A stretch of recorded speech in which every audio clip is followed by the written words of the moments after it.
అది పౌర్ణమి రోజు. సముద్రాన్ని మబ్బులు చుట్టేశాయి. ఏదో ఉపద్రవం జరగబోతుంది. సముద్రంలో అలజడి. ఒక చిన్న కట్టెపుల్ల మంత్రోచ్చారంతో పుష్పక విమానంగా మారింది. అద్భుతమైన కథనంతో అద్భుత మాయాలోకం మీకు స్వాగతం పలుకుతోంది. ఎక్కడా స్కిప్ చేయకుండా చదవండి. మాయాలోకం 2వ భాగం.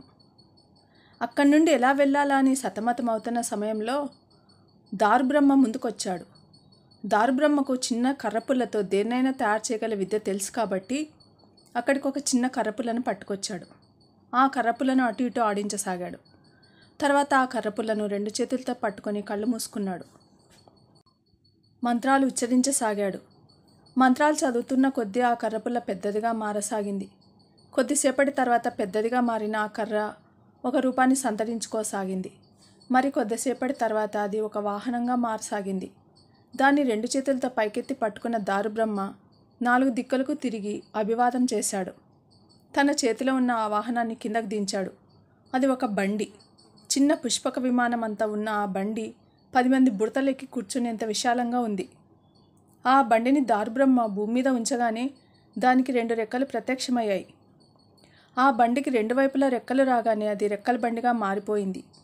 చిన్న పుష్పక విమానం అంతా ఉన్న ఆ రెక్కల బండి చూడముచ్చటగా ఉంది. అది చూసి మిగిలిన 3 అబ్బురపడ్డారు. దాని రెక్కలను తడిమి చూడసాగారు. దేన్నైనా మంత్రోచ్చారణతో తాకి ఆ వస్తువుకు కదలిక తెప్పించగల సామర్థ్యం దివ్యస్పర్శికి ఉంది. దివ్యస్పర్శి ఆ రెక్కల బండిని తన 2 చేతులతో పట్టుకొని 4 దిక్కుల వైపు తిరిగి అభివాదం చేశాడు.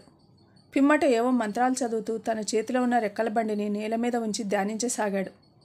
కొద్దిసేపటి తర్వాత ఆ రెక్కల బండిలో కదలిక మొదలైంది. అది దానంతటా అదే అటు ఇటు తిరగసాగింది. అది చూసి మిగిలిన వారు ఎంతగానో ఆశ్చర్యపడ్డారు. వేగిరం వెళ్దాం అన్న దారుబ్రహ్మ మాటలతో ఆరోహకుడు మరి మనం మంచి పడవని ఏం చేద్దామని అన్నాడు. అవును, మన మంచి పడవని ఏం చేద్దామని మిగిలిన వారు ముక్తకంఠంతో పలికారు. పిమ్మట దివ్యస్పర్శి మిగిలిన వారితో ఇలా అన్నాడు. సముద్రంలో ఏదో ప్రమాదం జరగబోతుందని మనకు దూరకర్ణి వివరించాడు. కాబట్టి సముద్రంలో ఉన్న ఎలాంటి సముద్ర జీవులైనా సరే అవి మంచు పడవను ఎక్కితే చాలు, వాటికి ఎలాంటి ముప్పు వాటిల్లదు అని చెప్పి ఆ మంచు పడవ వద్దకు వెళ్ళి దానిని తాకుతూ ఏవో మంత్రాలు చదివాడు దివ్యస్పర్శి. వెంటనే ఆ మంచు పడవ అటు ఇటు ఊగి కొద్దిసేపటి తర్వాత అక్కడే స్థిరంగా నిలిచిపోయింది. అది చూసి అందరూ సంతోషిస్తూ రెక్కల బండి వైపు కదిలారు. ఒకరి తర్వాత ఒకరు ఆ రెక్కల బండిని ఎక్కి అందులో కూర్చున్నారు. వాళ్ళు ఎక్కగానే ఆ రెక్కల బండి కొంచెం ముందుకు కదిలింది. అలా కదలగానే రెక్కల బండిలో ఉన్న 4 ఒకరి మీద ఒకరు పడిపోయి గట్టిగా కేకలు పెట్టసాగారు. వెంటనే సర్దుకున్న దివ్యస్పర్శి, ఒరేయ్, అందరూ జాగ్రత్తగా కూర్చోండిరా, ఇది మన మంచు పడవ కాదుగా అంటూ పలికాడు. ఆ మాటలు విన్న మిగిలిన 3 సర్దుకొని రెక్కల బండిని పట్టుకున్నారు. ముందుకు మెల్లిగా కదిలి కొంత దూరం వెళ్ళిన రెక్కల బండికి ఒక పెద్ద శంఖం అడ్డు వచ్చింది. అంతే, ఆ శంఖాన్ని తగిలి రెక్కల బండి అక్కడే ఆగిపోయింది. అది చూసిన 4 రెక్కల బండి నుండి కిందకు దిగారు. ఆ శంఖాన్ని అతి కష్టం మీద అక్కడి నుండి ముందుకు తోశారు. శంఖం ముందుకు కదలగానే దారుబ్రహ్మ, దూరకర్ణి, ఆరోహకుడు మరల రెక్కల బండిని ఎక్కబోయారు. వారికి వెనుకగా వస్తున్న దివ్యస్పర్శి, ఒరేయ్, ఆగండిరా అని అరిచాడు.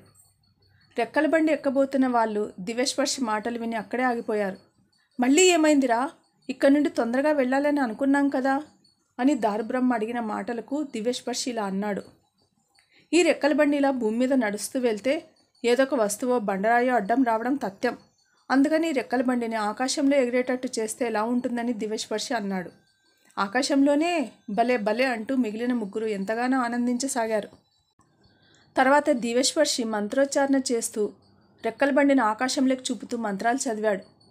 తర్వాత నేల మీద ఉంచిన రెక్కల బండిలో 4 ఎక్కి కూర్చున్నారు. 4 ఎక్కగానే ఆ రెక్కల బండి రివ్వున ఆకాశంలోకి దూసుకుపోయింది. అలా దూసుకెళ్తున్న రెక్కల బండిలో నుంచి ఆకాశాన్ని, అందరూ వెళ్తున్న మబ్బులను చూసి అందరూ కేకలు వేస్తుండగా రెక్కల బండి ముందుకు సాగిపోతూ క్రమంగా కనుమరుగైపోయింది. అది పౌర్ణమి రోజు. సముద్రంలోని అలలు ఒళ్ళు విరుచుకున్నాయి. ప్రకృతి ప్రళయం సముద్రం నుండి మొదలవుతుందేమో అన్నట్టుంది సముద్ర వాతావరణం. ఉవ్వెత్తున ఎగిసిపడుతున్న అలలు భీకరమైన హోరు శబ్దంతో భయంగొలుపుతున్నాయి. ప్రశాంతంగా ఉండే మహాసముద్రం అల్లకల్లోలంగా మారింది. సముద్ర తీరంలోని ఇసుక సైతం ఎగసి పడుతున్న అలలతో మమేకమవుతూనే ఉంది. నీలాకాశం నల్లగా కనిపిస్తోంది. సుడిగాలిలో వృక్షాలు ఊగిపోతున్నాయి. సముద్రంలోని భీకరమైన వాతావరణం చూసి జంతుజాలం వణికిపోసాగింది. సముద్రం దాపులో ఉన్న జంతువులు అక్కడి నుండి దూరంగా పరుగులు తీస్తున్నాయి. సముద్రం చుట్టూ కార్మబ్బులు కమ్ముకుంటున్నాయి. సముద్రంలో ఎగిసిపడుతున్న తెల్లటి నొరగలతో కూడిన అలలు హోరుమనే శబ్దంతో ఘోష పెడుతున్నాయి. అలల అలజడి రాను రాను ఉధృతంగా మారసాగింది. సముద్రంలో నివసించే జీవులన్నీ ఆ అలజడికి భయపడి బీతిల్లి ఒడ్డుకు చేరుతున్నాయి. సముద్రంలో మొదలైన అల్లకల్లోలం క్రమక్రమంగా ఎక్కువ కాసాగింది. సముద్రానికి సుదూరాన నివసించే జంతుజాలం ఈ మార్పులను పసిగట్టి బీతిల్లిపోతున్నాయి. ప్రకృతి భూభత్సం మెల్లిగా ఎక్కువ అవుతుంది. మహాసముద్రంలో మహావిధ్వంసం జరుగుతుందేమో అన్నట్టుగా ఉప్పొంగుతోంది. ప్రళయం విలయమైంది. ప్రకృతి ప్రకోపం మొదలైంది. పెద్ద పెద్ద వృక్షాలు గాలికి ఊగిపోవడం మొదలుపెట్టాయి. గుంపులు గుంపులుగా పక్షులు బీతిల్లిపోతూ దూరంగా ఎగిరిపోతున్నాయి. జంతుజాలం భయంతో పరుగులు తీస్తున్నాయి. ఆకాశంలో కమ్ముకుంటున్న కారుమబ్బులు క్రమంగా చిక్కబడి ఆకాశాన్ని ఆక్రమిస్తున్నాయి. ఏం జరగబోతుందో అర్థం కాని సమస్త జనులు ప్రాణాలు అరచేతిలో పెట్టుకొని బిక్కుబిక్కుమంటున్నారు. పట్టపగలు చీకటి కమ్మినట్టుంది వాతావరణం. ఎవరికి తోచిన విధంగా వారు ఊహాగానాలు చేస్తున్నారు.